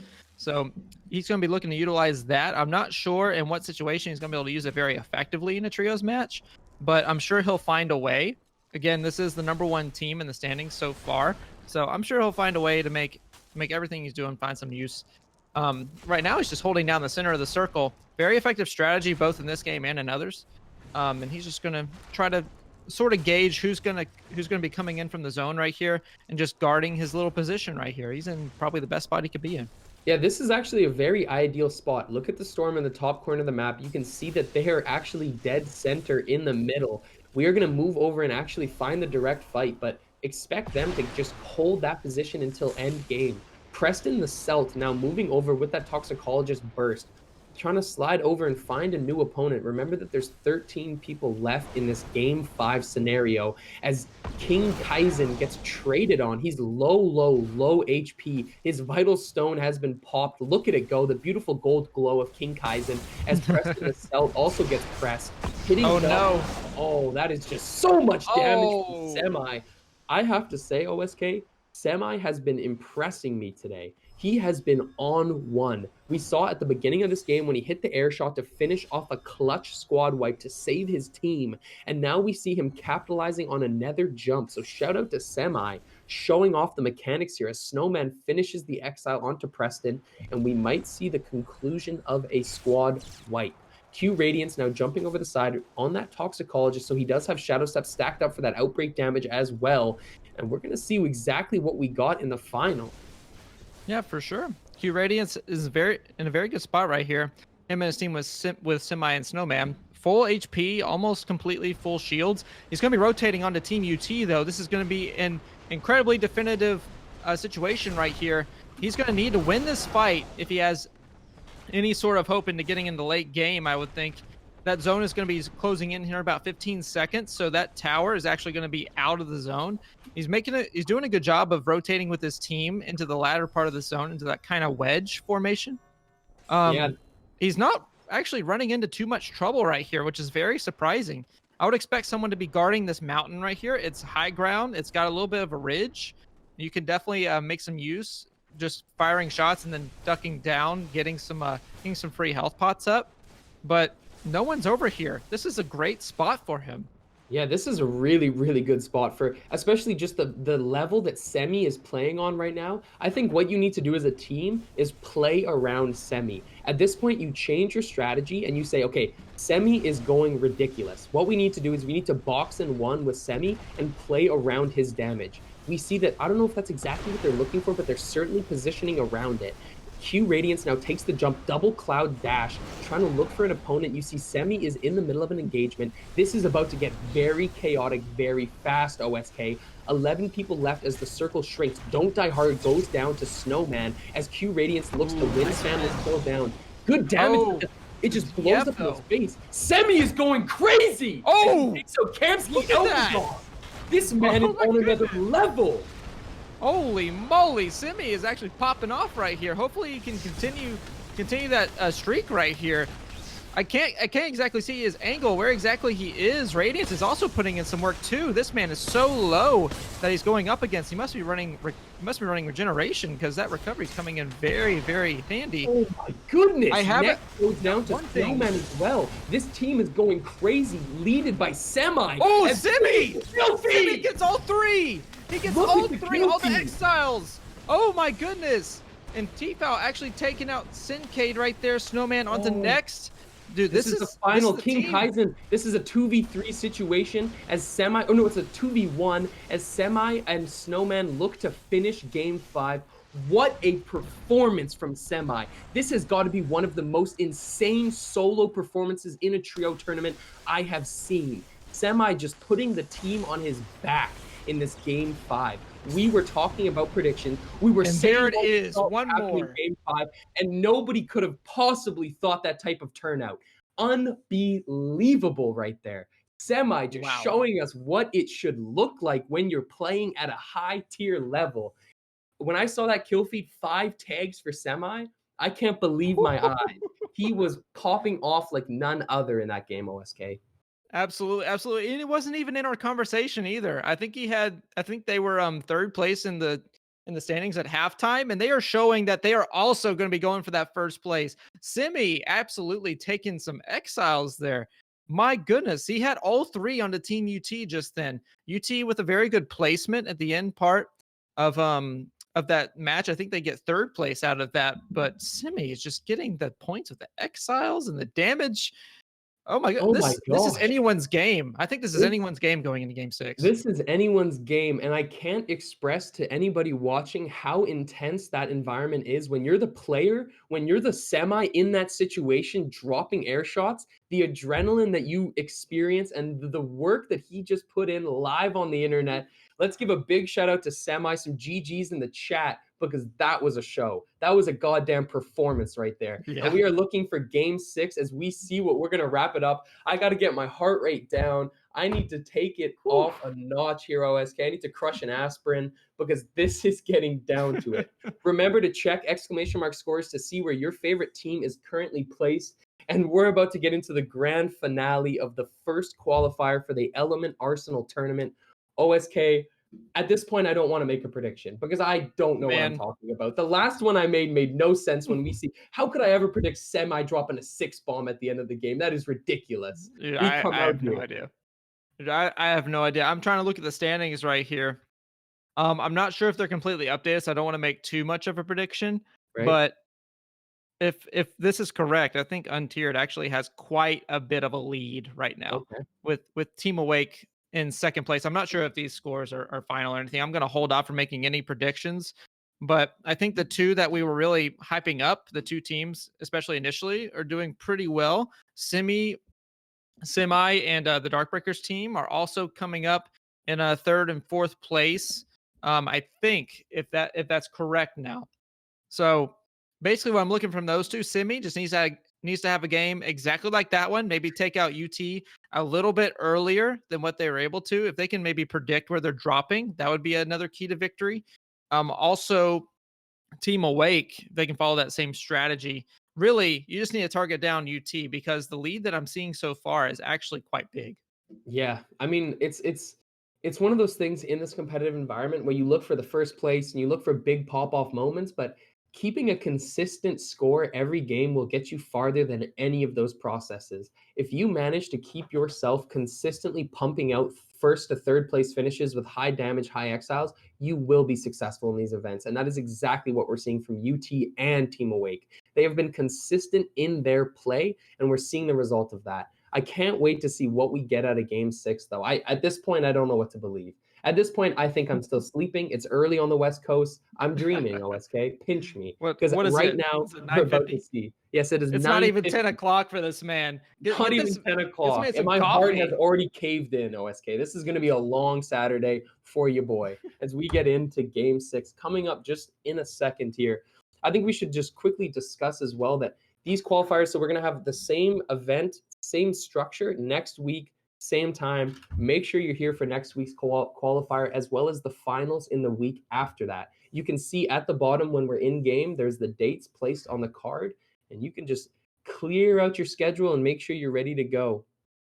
Yeah, for sure. And by the way, unrelated to Element, but we do have the IGN Summer of Gaming coming up. And in that sort of event, Spellbreak is having an exclusive announcement. Now, I don't remember if it's going to be this Monday on the 8th or this Thursday on the 11th. Maybe y'all can clarify that in the chat for me. But also be looking out for that. That's going to be huge. I would expect some patch notes, maybe some reworks as well. I know the Proletariat team has been they've been kind of teasing at it quite a bit, especially on Reddit and Twitter. So Yeah. definitely be looking out for that while you wait for the next qualifier. Yeah, 100%. And speaking of qualifier, we are just a matter of seconds away from bringing you guys that game 6 action. OSK, right now, I'm going to have to let you crack it off to start because I have to run to the bathroom very fast right when we drop in. Don't worry, 2 seconds. It'll be fast, but I That's trust you. fine. I did it yesterday. I can do it again today, I guess. I guess the solo practice works out. But ladies and gentlemen, game 6 on the way. I'm about to jump through the fracture, swan dive through the fracture, and show you guys the final action of the day. I hope you're having an excellent Saturday. To everybody in the chat, an excellent weekend. And let's see what we Beautiful got stuff. here. Absolutely beautiful stuff.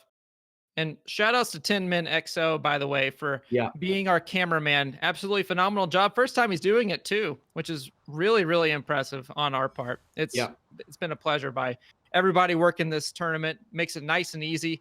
Please go get your bathroom break. I'll jump right in for you. All right. Thank you. Appreciate you, OSK. God bless you.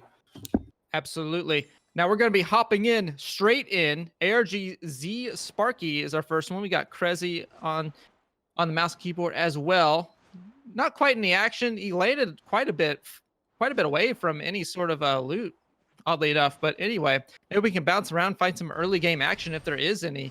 I know some of these like to play a little slow, but I also know some that like to play a little fast. And it looks like Captain Happy, nice little central location, doesn't quite find any sort of action though. His buddies all have belts. Thankfully, he's got the most important part, the boots. Everyone needs those Yeezys in the Air Jordans. Maybe we bounce around till we have the billboards. The billboards are back. Everyone subscribe to Zen860. It is advertised in the HoloLands. Everybody do it right now. Do it right now. Your credit card, do it. Look at that. And 10 Man, subscribe to him too. Perfect. So the cards are up for game 6. This is exactly what we were hoping for. Beautiful. Just one last spectator bug. Ooh, please give me one last spectator Capitalism bug. at its finest. Yep. So we're going to see, regardless, though, what we get out of game 6. Again, we've laid out the situation. We've laid out what the stakes are, where the scores are, and it's up to these players to show you what the result is. We're going to see Syncade coming through, already looking supremely looted up. Elpadog takes out Fake Doc right there in the kill feed. That's going to be a big start for UT's day. Interesting to see that UT has just stayed with this aggressive style, even though they're currently in first place. And to finish in first place now, they would just have to secure with what they're doing. They still go for the big plays, as we see Red Labby turning around, looking for, what a frost! Oh, nice frost! But it's not quite enough to carry the rest of that exile. Kamsky takes it straight to the face and says, "That was cute, boy." Slaps him right in the face back. And now Red Labby is exiled into that beautiful orb form, nice and glowy as he just moves straight into the action. Maybe trying to body block a little bit, maybe just trying to hide behind that ridge. I'm not quite sure. By the way, subscribe to Thunderson too.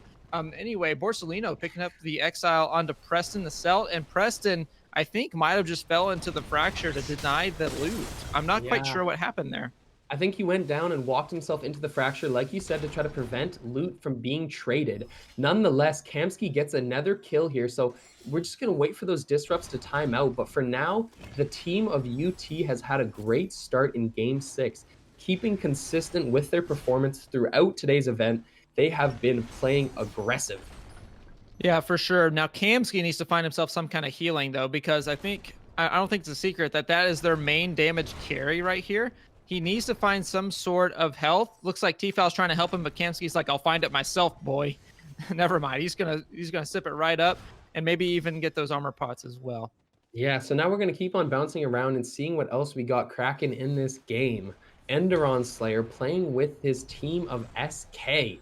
We have talked about them consistently today. Always fun to see Silent Kill come out here and perform. Always nice to see them come out and perform, considering that they play to their best ability every time we see them.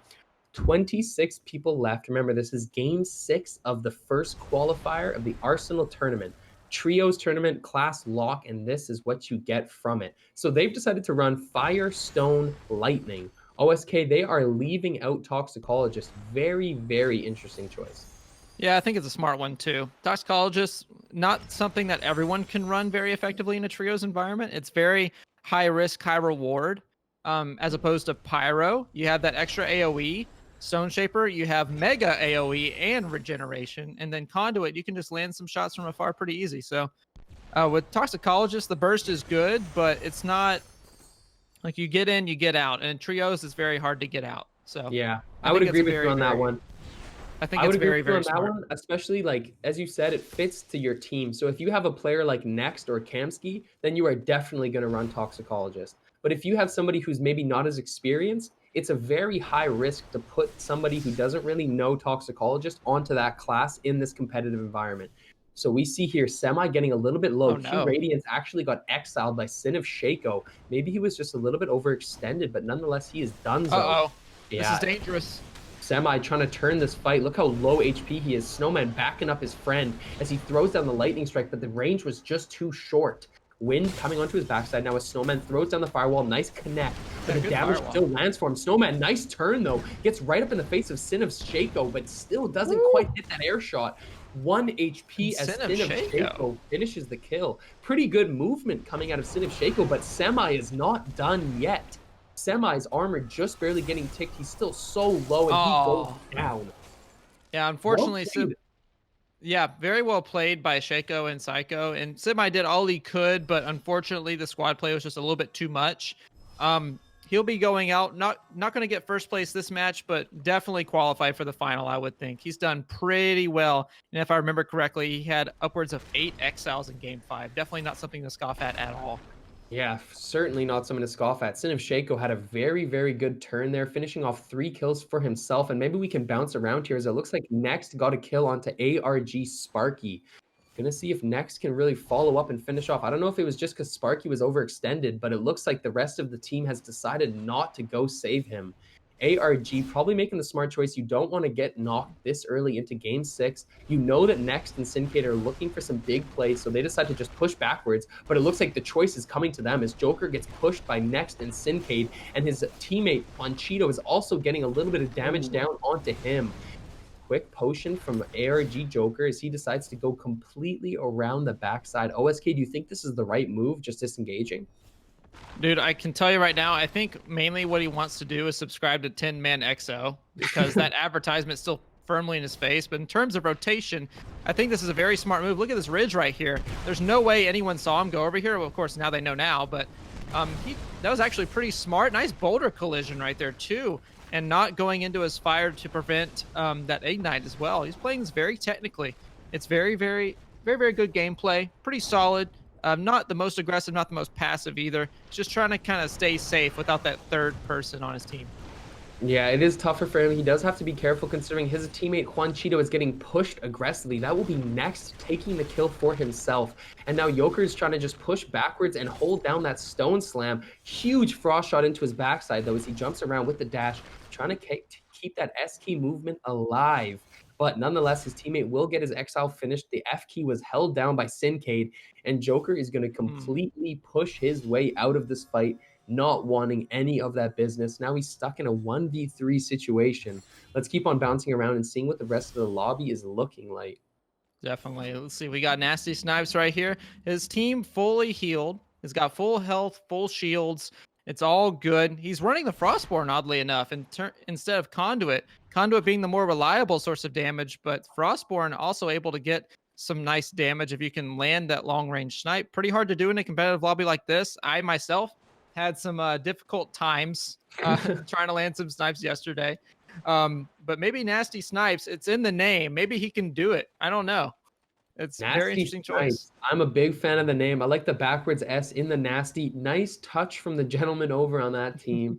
Let's see as we keep on bouncing. So it looks like they're definitely going to be content to just post up at the top of this tower and hope that the storm helps them out.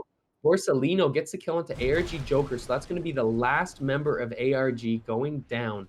Instant exile for him as Borsalino looks to just regen after the fight. 17 people left in game 6 as it looks like they're actually picking a fight immediately. I think that is Sin of Shaco and Sin of Psycho as Sincade takes a quick TP inside of the building. Yeah, nice teleport, nice quick movement. Conduit TP is a very common switch up you see as Sincade takes a little bit of a 7 damage trade. Both players just trading 1 tick for 1 tick as Borsalino backs out completely.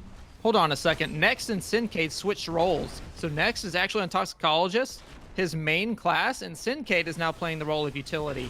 This is a very good, I think this is a very good choice, honestly. I mean, Next, proven time and time again, one of the best solo players on Toxicologist, and Sincade good as well, but I think Next hasn't beaten that regard, and they're playing more to their strengths now. I think this is a very, very smart choice. And Sincade with the teleport and the tracking, able to kind of lay the groundwork for Next. This is going to be very good for them. Very good choice. Yeah, I agree. I mean, it's so interesting to keep track of what classes these players select. It's one of my favorite aspects about this tournament is that there will be inherent strategies of who plays what class, how much you rotate your items out on each player, and I think that's such an interesting aspect of Spellbreak that is being shown in this game. Look at that boulder from Watch that boulder. Yeah, Sincade decides to duck into his little house here. Frozen boulders, in fact, as they get rained down upon Team Awake. Game 6, as we mentioned, so this is going to be a clutch moment as Sincade and his team have a really nice position on this cliff. This is really ideal for them as Sincade TP's right into the action. Oh no! Get out of there, boy! Oh, way too fast. Sincade just went way too far forward, and that might cost him a lot of his HP. Sincade now pushing backwards, taking a quick thirsty. Definitely did not think that one through before releasing the RP. I think he was hoping for an invalid target, but he did not get it. So Sincade takes a lot of damage. His life will still remain intact as the DF comes out. Sincade loses his armor, HP only, as he gets ticked on the back side. Look at Sincade's TP off cooldown, but he decides not to use it again. Doesn't want to make that really hard push as Borsalino is also getting pushed. Gets the drop onto Sin of Shaco though. Don't Die Hard also falls to Darkbreakers as this fight starts to collapse, OSK. Oh my goodness, man. That Sincade had me scared for a little bit. Thankfully, he is back almost to full with this thirsty right there. Next at full health as well. He's working the Toxicologist pretty well. Very, very smart choice right there. Maybe we can switch off to another point of view. We have the Darkbreakers right here getting swarmed. It looks like almost a 1v3, but his squad is right behind him to back him up. If he can use that flight to get up, land a boulder maybe a little bit of tornado action.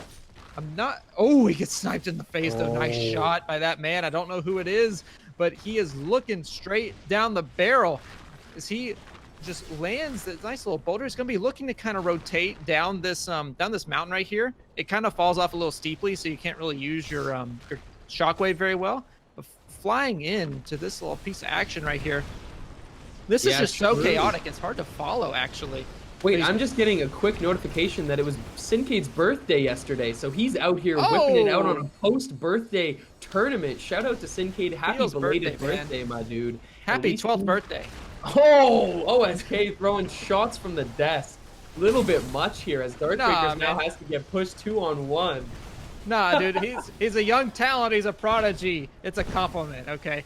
Yeah, the Darkbreakers taking no compliments from him today, though. A fireball straight in the face for his troubles. Endurance Slayer disrupts Nasty on 2 HP, but gets disrupted himself. Now it's just Majin trying to make the plays. Very nice solo player indeed. Maybe he can use that sort of talent to sort of rotate out of the action.